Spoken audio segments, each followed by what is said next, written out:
Peace, my name is Selena, and today I'm going to be talking about confidence. What is confidence? Confidence is an embodied energy.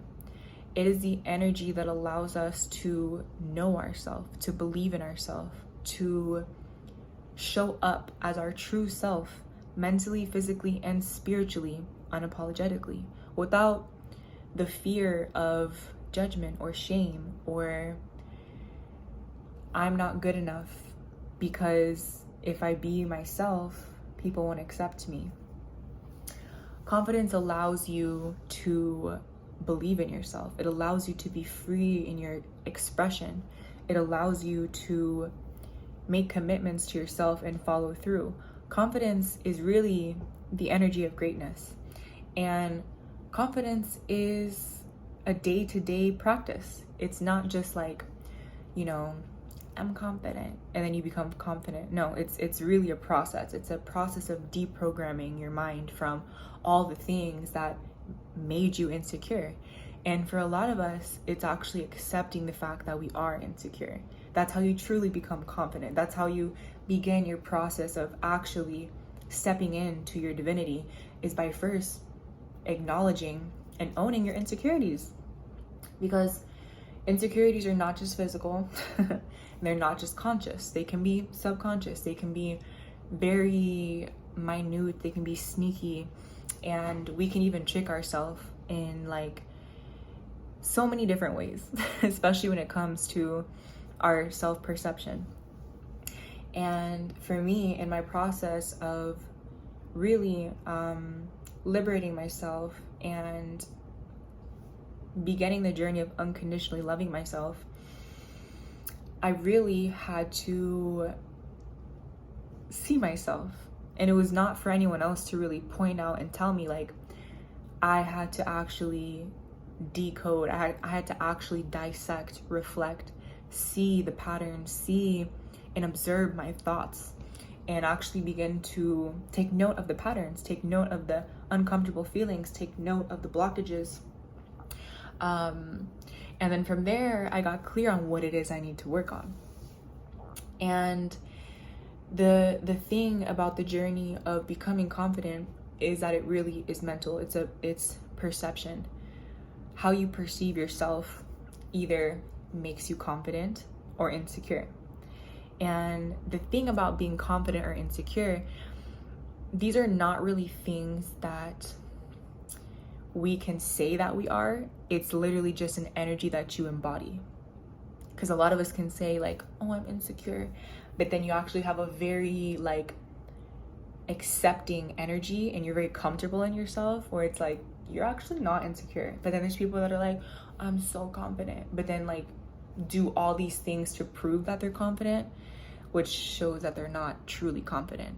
So it's like the root of what you believe is the truth of who you are. And the root of your actions also confirm who you are. And one of the steps to begin this journey of becoming confident is to observe your thoughts. Observe your thoughts, the things that you think about yourself and about other people, when it comes in the terms of like, when you look in the mirror, what are the thoughts that you think about yourself? When you're not feeling the most attractive, what are the first things that you pick at in yourself? When you are going in a big group of people, what is the main thing that you feel insecure about? When it comes to acceptance in relationship, in society, what are your biggest fears that this world or a person won't love you or accept you for? When we begin to reflect on our thoughts, when we begin to watch how we speak to ourselves and the things that we fixate on, we can actually begin to like take inventory and make a list. You can make like a pros and a cons list of the things that you think about yourself. And sometimes you have to be blunt with yourself. You can't just like I know when I journal sometimes, like I journal and like I kind of like make myself sound real cool, like I won't always be like super like vulnerable or like hopeless or stuck, even though I do journal like that. But I'm saying, like, giving an example, when you're making this pros and con list, like, be fucking for real. Be honest with yourself, because the more honest you can be, the better results that you can get, and the more true the results and the work will be. So when you're making your pros and cons list about yourself, the cons list is really going to give you very insightful context on where you can begin to focus, where you can begin to really observe yourself and take conscious, consistent action to rewire, to flip those energies of insecurity.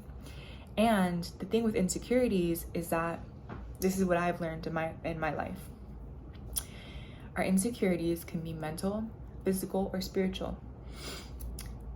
When it comes to insecurities, some insecurities, specifically physical ones, it can be other ones, but physical ones, some of them we can't really change. It's really a matter of accepting it.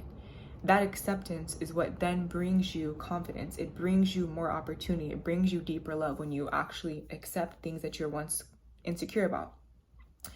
And I've also noticed, maybe on like a etheric level, when you accept flaws or when you accept insecurities about yourself, it actually begins to improve on its own. And to me, that is the energy of miracles, the energy of self-love, which is truly a very potent energy. And then when it comes to the flaws, like more like character flaws or things that are a result of trauma or mistreatment or just kind of being dealt the lower hand in life, we do build certain insecurities. We do build certain character traits that are not favorable.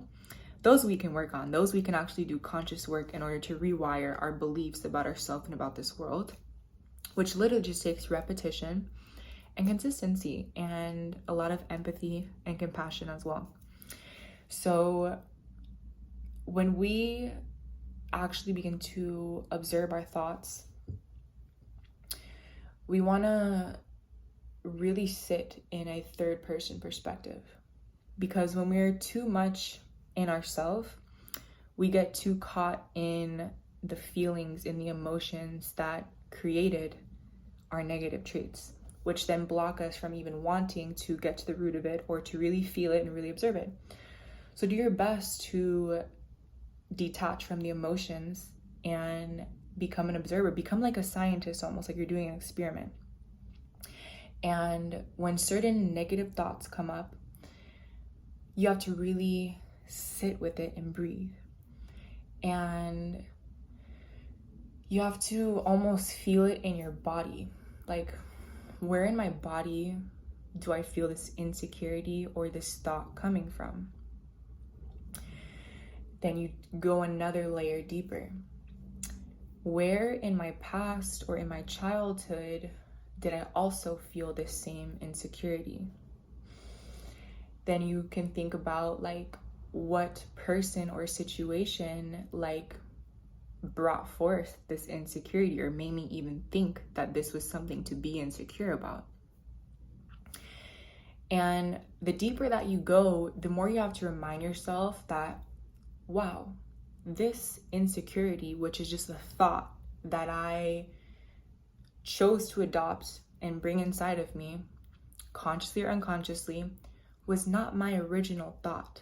It was literally something that came from this society, from someone else's damaged ass, from traumatized parents, from little kids or little friends that had traumatized parents, from the media, from television.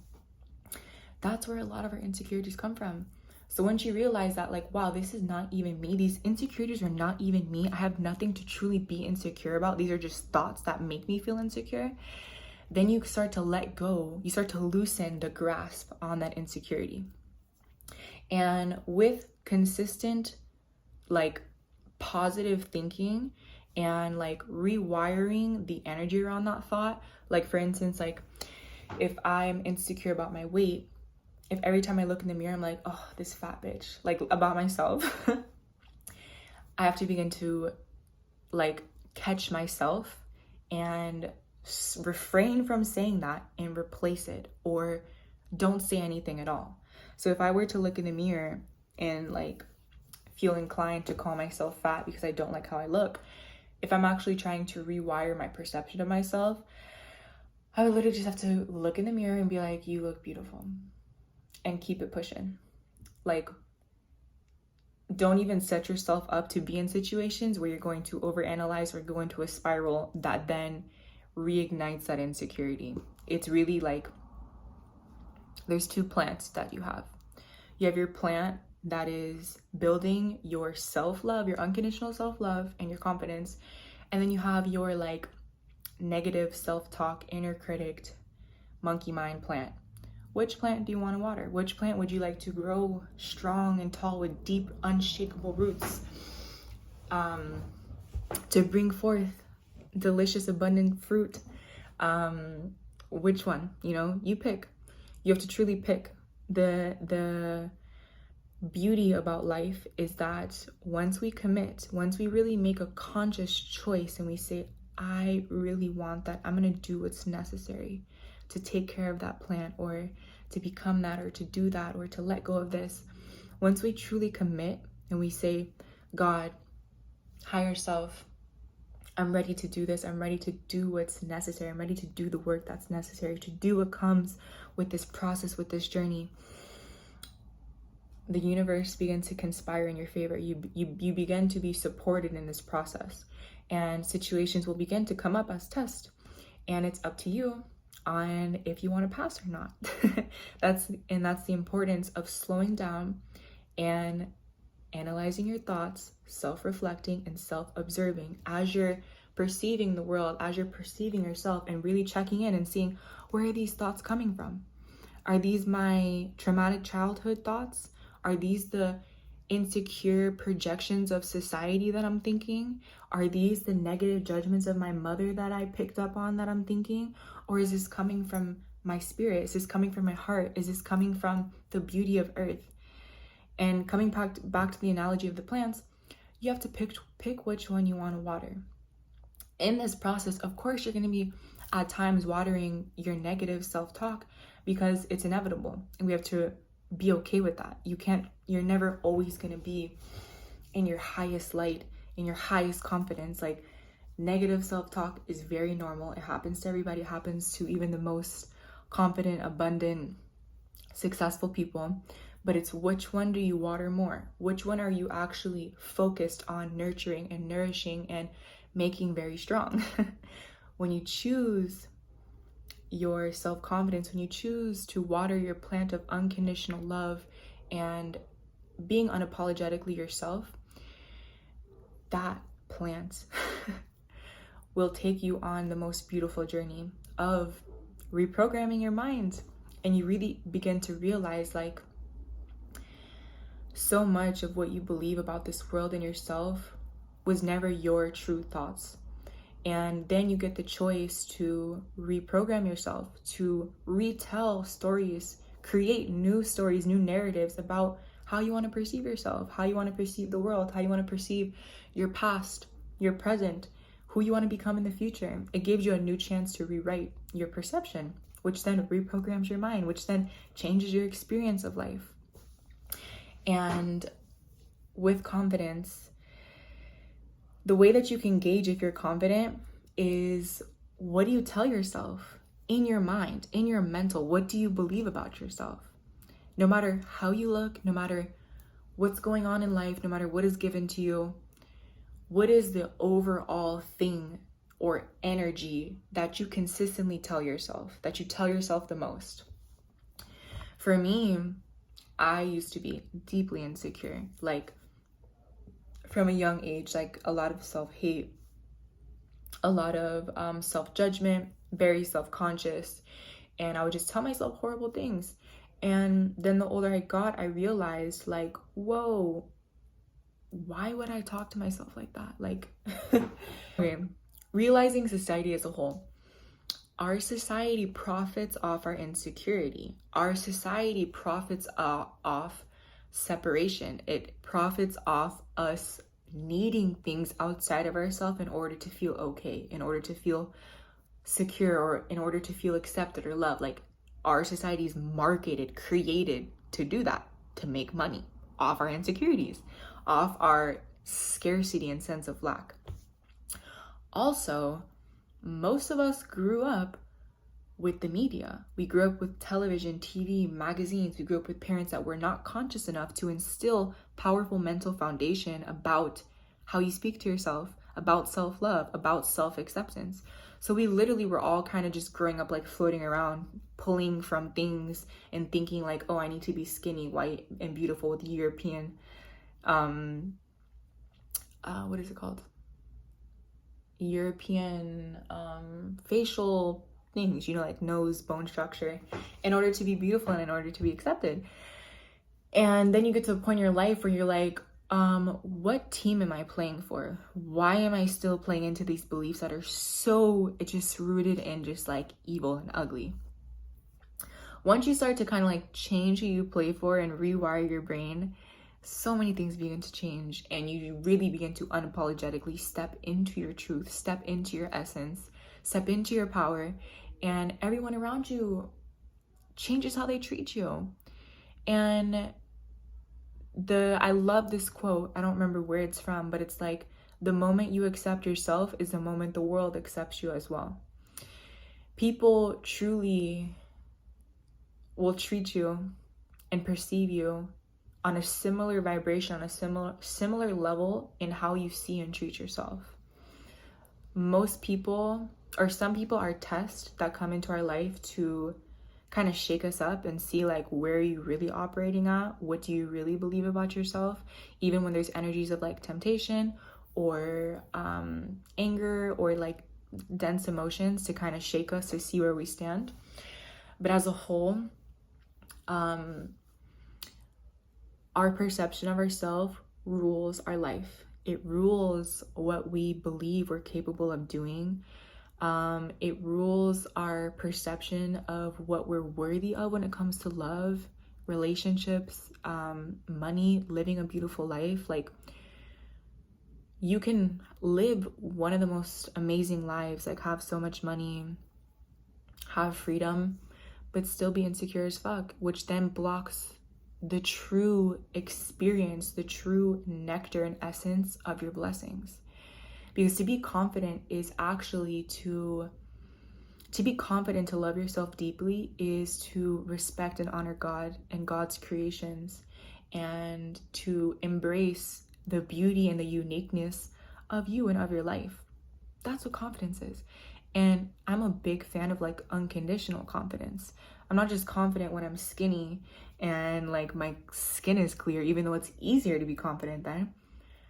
I practice unconditional confidence. Even when I'm gaining weight, even if I'm breaking out, even if I got no boyfriend or no attention from anyone to validate my beauty or my sense of worth, I still treat myself with high respect. I still affirm my beauty. I still affirm my worth. I still know my worth, because my worth is not based in the physical. My worth is very much based in the truth of my heart. You know, it's based in my commitment to myself. It's based in my ability to perceive beauty, to perceive truth, to be a positive energy in this world. So I hope that this video inspired you to go deeper into the roots of what makes you, to go deeper into the energies that are lingering in your energy field, in your subconscious mind, that are still controlling you, that are still blocking you from stepping into radically accepting yourself, into living a life of acceptance for everything that you are. And confidence allows you to fuck up in grace and to accept your past with grace, and really more of a softness, you know, like having more empathy for this human experience and for your human experience specifically, having more empathy for yourself.